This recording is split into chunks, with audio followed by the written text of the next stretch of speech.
नमस्कार दोस्तों, आज की तारीख है 3 फरवरी 2025 और हम आपके लिए लाए हैं हिमाचल प्रदेश के ताज़ा समाचार। लेकिन पहले एक सवाल, आप हिमाचल के किस खूबसूरत कोने से ये खबरें सुन रहे हैं? नीचे कमेंट करके जरूर बताएं। अब थोड़ी सी गंभीरता के साथ, अगर आप हिमाचल के विकास, पर्यटन और सामाजिक क्षेत्र की हर छोटी बड़ी खबर से अपडेट रहना चाहते हैं, तो हमारे चैनल को सब्सक्राइब करें। समाचार नंबर 1। जयराम ठाकुर कांग्रेस के भी उन्हीं विधायकों के लिए प्राथमिकता तय हो रही है जो सीएम के करीब हैं। समाचार नंबर 2। कुल्लू में सुबह सवेरे भूकंप के झटके, रिक्टर स्केल पर 3.4 रही तीव्रता। समाचार नंबर 3। हिमाचल न्यूज, हिमाचल प्रदेश को बजट से ज्यादा 16वें वित्त आयोग की चिंता। समाचार नंबर 4। सावधान, साइबर ठग लोगों को लूटने के लिए अपना रहे नए नए तरीके, बना रहे फर्जी वेबसाइट्स। समाचार नंबर 5। सचिवालय भवन पर कुल्लवी टोपी की पट्टी, ब्यूटिफिकेशन प्रोजेक्ट के तहत हिमाचल का थीम दिया। समाचार नंबर 6। ट्रैफिक टूरिस्ट पुलिस कर रही दुर्घटनाओं का सर्वेक्षण, शराब पीकर ड्राइव करने से बढ़े सड़क हादसे। समाचार नंबर 7। समय पर पूरे होने चाहिए निर्माणाधीन प्रोजेक्ट, ओकओवर में मीटिंग के दौरान दिए जरूरी निर्देश। समाचार नंबर 8। 15,000 वेतन का कर्मी रख सकती है सोसाइटी, लाभ का 2% ट्रेनिंग पर खर्च कर सकती हैं सहकारी समितियां। समाचार नंबर 9। पार्सल के नाम पर 7.5 लाख की ठगी, परवाणू में रह रहे करसोग निवासी को शातिरों ने बनाया शिकार। समाचार नंबर 1। जयराम ठाकुर कांग्रेस के भी उन्हीं विधायकों के लिए प्राथमिकता तय हो रही है जो सीएम के करीब हैं। पूर्व मुख्यमंत्री एवं नेता प्रतिपक्ष जयराम ठाकुर ने कहा कि कांग्रेस सरकार के नकारात्मक रवैये एवं विधायकों के अपमान को लेकर 3 और 4 फरवरी को होने वाली विधायक प्राथमिकता की बैठक का भाजपा बहिष्कार करेगी। उन्होंने कहा कि पिछले 2 वर्षों से हिमाचल प्रदेश में कांग्रेस पार्टी की सरकार है और 2 वर्षों से हमारे चुने हुए विधायक अपोजिशन में परंपरा के हिसाब से उसका पालन करते हुए विधायक प्राथमिकता की बैठकों में जाते रहे। लेकिन हमें इस बात को लेकर अफसोस है कि 2 वर्ष के कार्यकाल में अपोजिशन के विधायकों की डीपीआर बनने की प्रोसेस अधिकांश जगह पर हुई ही नहीं है। उन्होंने कहा, अगर विधायक अपने अपने क्षेत्र की बात कहना चाहेंगे तो 1-2 स्पेसिफिक इश्यूज को लेकर के जो हमने प्राथमिकता दी है उसकी डीपीआर बनाने की प्रोसेस ही शुरू नहीं हुई और 2 वर्ष का कार्यकाल कांग्रेस का पूरा हो चुका है। यह तीसरी विधायक प्राथमिकता की बैठक है। सवाल यह उठता है कि जब आपको डीपीआर ही नहीं बनानी है तो निश्चित रूप से उसके बाद फिर विधायकों के कहने पर काम कैसे होंगे? उससे आगे बढ़कर एक और चीज को लेकर के हिमाचल प्रदेश में एक नई परंपरा शुरू कर दी गई है कि पिछली डीपीआर जो बनकर के तैयार हो भी गई है उसमें भी लिस्ट बनाकर मुख्यमंत्री के सामने प्रस्तुत की जा रही है। कौन सी डीपीआर नाबार्ड के सामने पेश करनी है, उसमें फिर जो भारतीय जनता पार्टी यानी कि विपक्ष के विधायकों की डीपीआर बनी है उनके सामने काटा जाए। जयराम ने कहा कि सिर्फ कांग्रेस के विधायकों की और कांग्रेस के विधायकों में से भी उन विधायकों के लिए प्राथमिकता तय हो रही है जो मुख्यमंत्री के करीब और नजदीक हैं। केवल उनकी स्कीमों के सामने टिक लगता है। जब हमने पिछले कल बहिष्कार का फैसला किया कि तो कांग्रेस के भी बहुत सारे विधायक ऐसे हैं जो संपर्क कर रहे हैं कि हमारी भी स्थिति ऐसी ही है जैसी स्थिति आपकी है। मैं समझता हूँ यह बहुत दुर्भाग्यपूर्ण है। जब मुख्यमंत्री विपक्ष में हुआ करते थे तो विधायक इंस्टीट्यूशन की बहुत लंबी लंबी बातें करते थे। विधायकों के जो प्रेरोगेटिव के लिए हमको एक मंच होकर मंच पर सारी चीजों को छोड़ करके काम करना चाहिए। लेकिन बहुत दुर्भाग्यपूर्ण परिस्थिति है हमारे सामने। अगर विधायक इंस्टीट्यूशन को पूरी तरह से बर्बाद किया है तो वर्तमान की सरकार के कार्यकाल में हुआ है। उन्होंने कहा कि हम विधायक चुने हुए हैं, लेकिन विधायक होकर भी हम डिप्टी कमिश्नर को लिखते हैं कि मेरे विधानसभा क्षेत्र की इस स्कीम के लिए आप पैसा स्वीकृत करिए, लेकिन हमारे कहने पर पैसा स्वीकृत होता नहीं है। हैरानी की बात तो यह है कि जो लोग कहीं चुनाव में नहीं जीते हैं, जिन्होंने कहीं से चुनाव भी नहीं लड़ा है, अगर चुनाव लड़ा है तो चुनाव हारे हैं, ऐसे कांग्रेस पार्टी में एक विधानसभा क्षेत्र में 3-3, 4-4 नेता हैं, जिसके नाम सुक्खू जी ने डिप्टी कमिश्नर को सचिवालय से भेजा है कि विधानसभा क्षेत्र में इन नेताओं के कहने पर काम होंगे, बाकियों के कहने पर काम नहीं होंगे। उस प्रकार से पैसा स्वीकृत किया जा रहा है। एक तरह से विधायकों को अपमानित करने का यह क्रम जो है लगातार चला हुआ है और हम जाते इस बात को लेकर के हैरान होते हैं कांग्रेस के वह लोग जो किसी सरकारी दायित्व पर नहीं लेकिन अधिकारियों की बैठक भाग ले रहे हैं। इस नेताओं को अधिकारियों के कार्यक्रम में बुलाया जा रहा है, टूर्नामेंट का उद्घाटन कर रहे हैं, स्कूल के एनुअल फंक्शन में वह वहां पर जाकर के भाषण दे रहे हैं और इनके मंत्री जहां प्रवास पर जाते हैं स्थानीय विधायक को निमंत्रण ही नहीं दे रहे हैं, अपोजिशन के विधायकों को निमंत्रण ही नहीं दे रहे हैं। उन्होंने कहा कि पूर्व मुख्यमंत्री वीरभद्र सिंह, प्रो प्रेम कुमार धूमल भी विधायकों को उचित स्थान एवं मंच देते थे। समाचार नंबर 2। कुल्लू में सुबह सवेरे भूकंप के झटके, रिक्टर स्केल पर 3.4 रही तीव्रता। कुल्लू जिला में सोमवार सुबह उस वक्त हड़कंप मच गया है जब एकदम से भूकंप के झटके महसूस किए गए। भूकंप का केंद्र जमीन के अंदर 5 किलोमीटर की गहराई पर था, जिसकी तीव्रता रिक्टर स्केल पर 3.4 आंकी गई है। भूकंप सुबह करीब 6:49 पर आया। अभी तक किसी तरह के जानमाल के नुकसान की सूचना नहीं है। यही झटके मंडी व शिमला जिला के कुछ क्षेत्रों में भी महसूस किए गए हैं। समाचार नंबर 3। हिमाचल न्यूज। हिमाचल प्रदेश को बजट से ज्यादा 16वें वित्त आयोग की चिंता। भारत सरकार के आम बजट में बिहार की तरह हिमाचल का नाम बेशक न आया हो, लेकिन राज्य सरकार को बजट से ज्यादा 16वें वित्त आयोग की चिंता है। इसकी सबसे बड़ी वजह यह है कि हिमाचल में सरकारों की निर्भरता राजस्व घाटा अनुदान यानी RDG पर रहती है। 14वें वित्त आयोग के 5 साल की अवधि में 2015 से 2020 के बीच हिमाचल को 40,624 करोड़ राजस्व घाटा अनुदान के तौर पर मिले थे। इसके बाद 15वें वित्त आयोग ने 2021 से 2026 तक 37,199 करोड़ रेवेन्यू डेफिसिट ग्रांट में तो दिए, लेकिन इसे हर साल घटती राशि में डाल दिया था। इस कारण वर्ष 2021 से 22 में 10,249 करोड़ की ग्रांट मिली, जबकि अब अंतिम वर्ष यानी 2025 से 26 में सिर्फ 3,257 करोड़ की ग्रांट मिलेगी। ऐसा इसलिए किया गया था क्योंकि वित्त आयोग ने हिमाचल को ग्रांट पर अपनी निर्भरता कम करने का टास्क दिया था, लेकिन हिमाचल में सब इसके विपरीत हो गया और अब राज्य सरकार का लोन ही 1 लाख करोड़ से ऊपर चला गया है।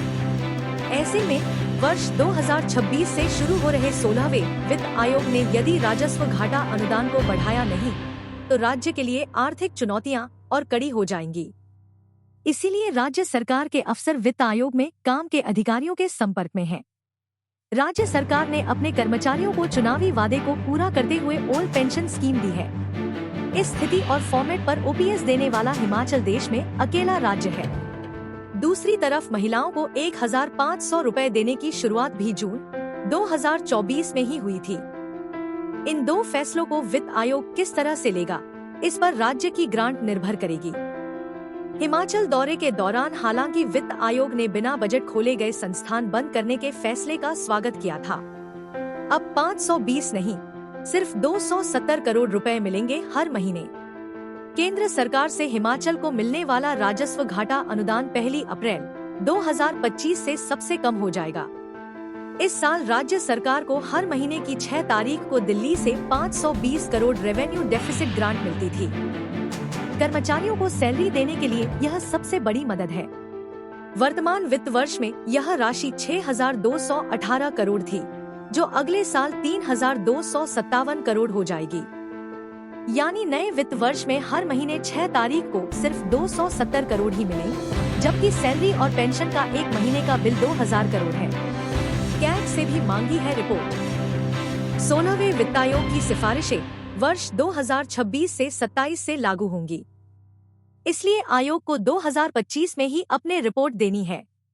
इस रिपोर्ट को फाइनल करने से पहले वित्त आयोग ने अब महालेखाकार लेखा परीक्षा हिमाचल प्रदेश यानी कैग से भी राज्य की वित्तीय स्थिति पर ऑडिट इनपुट के साथ रिपोर्ट मांगी है। इस बार इस रिपोर्ट के लिए ऑडिट अकादमी को भी पत्र लिखा गया है।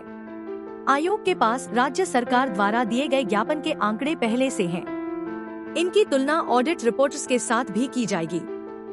ऑडिट की आपत्तियों पर राज्य सरकार द्वारा दिए गए जवाब को भी वित्त आयोग परख सकता है। समाचार नंबर 4। सावधान, साइबर ठग लोगों को लूटने के लिए अपना रहे नए तरीके, बना रहे फर्जी वेबसाइट्स। नया प्रोडक्ट खरीदने का प्लान है तो आपको भी कुछ गलतियां हैं जिन्हें करने से बचना चाहिए। अक्सर लोग सस्ते के चक्कर में कुछ ऐसी लापरवाही कर बैठते हैं जिसका खामियाजा लोगों को भुगतना पड़ता है और स्कैम करने वाले आसानी से बैंक अकाउंट खाली कर देते हैं। घर बैठे ऑनलाइन शॉपिंग करना भला किसे पसंद नहीं, लेकिन ऑनलाइन शॉपिंग करते वक्त कुछ सावधानियां बरतना भी जरूरी है। ऑनलाइन सेल शुरू होते ही स्कैम करने वाले भी एक्टिव हो जाते हैं और आप लोगों की एक छोटी सी गलती पर आपका बैंक अकाउंट तक खाली कर देते हैं। अगर आप ऑनलाइन शॉपिंग करते वक्त कुछ जरूरी बातों का ध्यान रखेंगे तो स्कैम करने वालों के मंसूबों पर बहुत ही आसानी से पानी फेर सकते हैं। DIG cyber crime Mohit Chawla का कहना है कि ऑनलाइन शॉपिंग करते समय फेक साइट से बचें। स्कैम करने वाले शातिर तरीके से एक डमी साइट को डिजाइन करते हैं जो देखने से आपको हुबहू ओरिजिनल जैसी लगेगी। साइट बनाने के बाद लोगों को ठगने के लिए तगड़ा डिस्काउंट का लालच देंगे और फिर जैसे ही आप स्कैम करने वालों के जाल में फंसेंगे और पेमेंट करेंगे, आपके साथ स्कैम हो जाएगा। समाचार नंबर 5। सचिवालय भवन पर कुल्लवी टोपी की पट्टी ब्यूटिफिकेशन प्रोजेक्ट के तहत हिमाचल का थीम दिया। हिमाचल प्रदेश सरकार के राज्य सचिवालय को ब्यूटिफिकेशन प्रोजेक्ट के तहत हिमाचली थीम दिया जा रहा है। राज्य की संस्कृति और पहनावे के आधार पर हर भवन और ऑडिटोरियम को अलग अलग तरीके से सजाया जाएगा। राज्य का सचिवालय प्रशासन विभाग यह काम करवा रहा है। सचिवालय के आर्म्सडेल भवन पर दो तरफ कुल्लवी टोपी की पट्टी लगाई जा रही है। एक तरफ यह काम पूरा होने वाला है, फिर दूसरी तरफ भी इसी तरह की पट्टी लगेगी। यही थीम सचिवालय के भीतर भी दीवारों पर दिखेगा। इसी भवन के तीसरे चरण, जो हाल ही में कंप्लीट हुआ है, के बाहर शिमला थीम पर एक कैरिकेचर बनाया गया है। यह स्टील का स्ट्रक्चर है और एचबीयू में विजुअल आर्ट्स विभाग के अध्यक्ष हेम चटर्जी को सरकार ने इस काम के लिए इंगेज किया है। सौंदर्यीकरण का यह काम सचिवालय की सबसे पुराने एलर्जली भवन में नहीं हो सकेगा, क्योंकि यह हेरिटेज बिल्डिंग है। हालांकि यहाँ मुख्यमंत्री कार्यालय की एक्सटेंशन के बाद कुछ हल्के बदलाव होंगे। समाचार नंबर 6। ट्रैफिक टूरिस्ट पुलिस कर रही दुर्घटनाओं का सर्वेक्षण, शराब पीकर ड्राइव करने से बढ़े सड़क हादसे। ट्रैफिक टूरिस्ट एवं रेलवे पुलिस मुख्यालय में प्रदेश के जिलों के दूरदराज के क्षेत्रों में सड़क यातायात दुर्घटनाओं के बारे में समय समय पर सर्वेक्षण किया जा रहा है। ट्रैफिक टूरिस्ट एवं railway police AIG Vinod Kumar ने बताया कि सड़क दुर्घटनाओं के प्रमुख कारणों की पहचान करने के लिए टैक्सी चालकों, भारी वाहन चालकों और निजी वाहन चालकों से भी वार्तालाप किया जा रहा है। उन्होंने बताया कि सर्वेक्षण में पाया गया कि दुर्घटनाओं के मुख्य कारणों में पाया गया है कि कई पर्यटक टैक्सी और बाइक सहित अपने स्वयं के वाहनों में इन क्षेत्रों का दौरा करते हैं, लेकिन पहाड़ी इलाकों में ड्राइविंग के अनुभव की कमी होती है। इससे संकीर्ण और अंधे मोड़ों पर चलते हुए चुनौतियां पैदा होती हैं। इन क्षेत्रों में ड्राइवरों के बीच शराब के सेवन की उच्च दर देखी गई। प्रदेश के विभिन्न क्षेत्रों का दौरा करने और ड्रोन कैमरे का उपयोग करके सर्वेक्षण किया गया। पुलिस प्रदेश भर में विभिन्न जगहों पर नाकेबंदी के दौरान साल 2024 में ड्रंक एंड ड्राइव के 13,165 चालान किए हैं। पुलिस ने प्रदेश में ड्रंक एंड ड्राइव के मामलों में 3,391 वाहन चालकों के लाइसेंसों के निलंबन की सिफारिशें भेजी हैं। प्रदेश में सड़क सुरक्षा बढ़ाने के सक्रिय प्रयास में हिमाचल प्रदेश पुलिस यातायात, पर्यटक और रेलवे मुख्यालय सड़क यातायात दुर्घटनाओं, उल्लंघनों, मौतों की निगरानी और प्रबंधन के लिए वास्तविक समय डाटा विश्लेषण का उपयोग कर रहा है। 24 घंटे काम कर रहे पुलिस कर्मचारी। एआईजी टीटीआर विनोद कुमार ने कहा कि टीटीआर मुख्यालय में एक समर्पित टीम 24 घंटे काम करती है। सड़क दुर्घटनाओं के पैटर्न और कारणों की पहचान करने के लिए 24 घंटे 7 दिन ट्रैफिक डाटा का विश्लेषण करती है। ट्रैफिक टूरिस्ट एवं रेलवे पुलिस के विश्लेषणों में खुलासा हुआ है कि लापरवाही से गाड़ी चलाने, तेज गति से गाड़ी चलाने और नशे में गाड़ी चलाने के कारण काफी संख्या में दुर्घटनाएं हुई हैं। समाचार नंबर 7।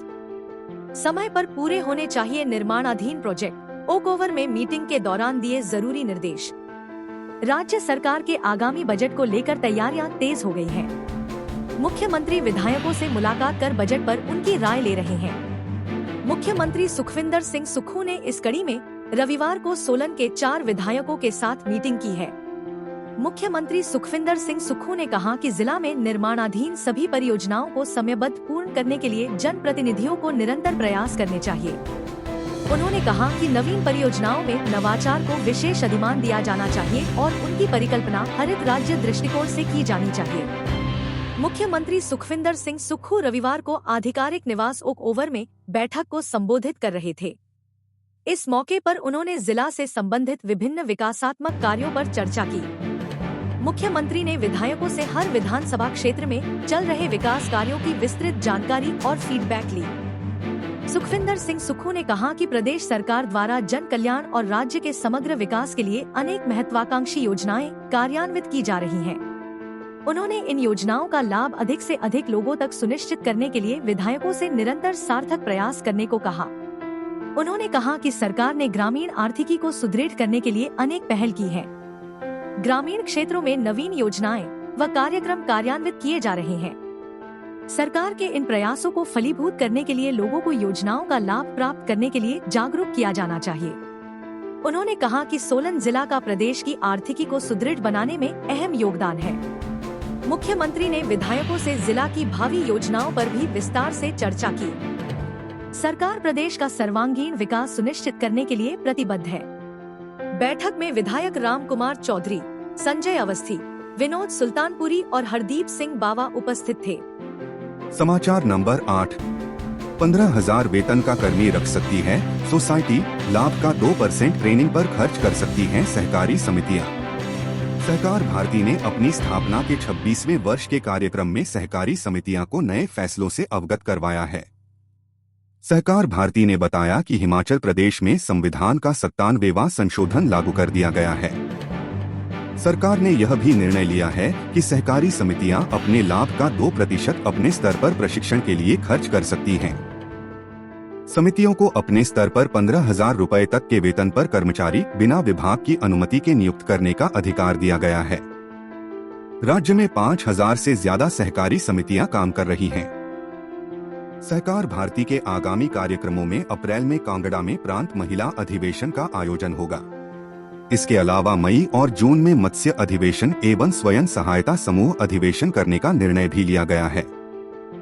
सहकार भारती ने अपनी स्थापना के 26वें वर्ष पूर्ण करने पर जनवरी माह में प्रदेश भर में कई कार्यक्रम आयोजित किए। सहकार भारती अखिल भारतीय स्तर पर सहकारिता की शुद्धि, वृद्धि और समृद्धि करने वाला एक जन संगठन है। इसकी स्थापना 11 जनवरी 1979 को हुई थी। प्रदेश के सभी गांव सहकारिता के अंतर्गत लाए गए हैं। सहकार भारती ने सिरमौर, सोलन, बिलासपुर, चंबा, हमीरपुर, कुल्लू, कांगड़ा, शिमला, नूरपुर, पालमपुर, मंडी, ऊना व रामपुर आदि स्थान पर बड़े पैमाने पर कार्यक्रम आयोजित किए। इन कार्यक्रमों में संगठन के गठन की पृष्ठभूमि, आवश्यकता व सहकारिता के सामाजिक एवं आर्थिक पहलुओं के बारे में विस्तृत जानकारी दी गई। समाचार नंबर 9। पार्सल के नाम पर 7.5 लाख की ठगी। परवाणू में रह रहे करसोग निवासी को शातिरों ने बनाया शिकार। परवाणू में रह रहे करसोग निवासी एक व्यक्ति से 7.50 लाख की ठगी होने का मामला प्रकाश में आया है। इस मामले की जांच के दौरान पुलिस ने केरल निवासी एक व्यक्ति को गिरफ्तार किया है। मामले की जांच जारी है। इस मामले में और आरोपियों की भी गिरफ्तारी हो सकती है। जानकारी के अनुसार धर्मदास निवासी करसोग जिला मंडी हिमाचल प्रदेश ने पुलिस थाना परवाणू में रिपोर्ट दर्ज करवाई थी कि वह सेक्टर 5 परवाणू जिला सोलन में किराए के मकान में रहते हैं। 2 नवंबर 2024 को इन्हें इनके मोबाइल फोन पर किसी अनजान व्यक्ति ने फोन करके बताया कि इनका पार्सल आया है जिसमें कुछ अवैध सामग्री है। फोन करने वाले ने इन्हें उक्त पार्सल में इनके नाम से आई अवैध सामग्री के एवज में जेल में भेजने की धमकी दी। साथ ही इससे बचने के लिए जुर्माना भरने को भी कहा। उपरोक्त धमकी भरे फोन से वह डर गए व इस अनजान व्यक्ति के कहने पर इन्होंने उसे अपने बैंक की पासबुक की फोटो भेज दी। इनके मोबाइल पर आए OTP को भी इस अनजान व्यक्ति से साझा कर दिया, जिसके उपरांत इनके खाता से करीब 7.50 लाख रुपए कट गए। शिकायत मिलने के उपरांत उपरोक्त केस पुलिस थाना परवाणू में पंजीकृत किया गया। केरल राज्य में जाकर साइबर ठगी की इस वारदात में संलिप्त एक आरोपी मानिकट्टन पुत्र वासु निवासी कोझीकोडे, केरला, उम्र 51 वर्ष को गिरफ्तार किया गया है। आरोपी से शिकायतकर्ता से ठगी गई उक्त राशि में से 50,000 बरामद कर लिए हैं। SP गौरव सिंह ने बताया कि परवाणू थाना में अभी तक डिजिटल अरेस्ट के 2 मामले दर्ज हुए थे, जिन दोनों मामलों को सुलझाकर आरोपियों को गिरफ्तार कर लिया गया है। हम अपने राज्य के विकास में योगदान देने में गर्व महसूस करते हैं और हमें उम्मीद है आने वाले दिनों में हमें और भी अच्छी खबरें मिलेंगी। इन खबरों को अधिक लोगों तक पहुंचने के लिए कृपया हमारा कंटेंट शेयर करें, साथ ही हमारे चैनल को सब्सक्राइब करें और अपडेट के लिए हमें फॉलो करें। अपने विचारों को कमेंट में शेयर करना ना भूलें। आपका सहयोग हमें और भी बेहतर काम करने में मदद करेगा। धन्यवाद।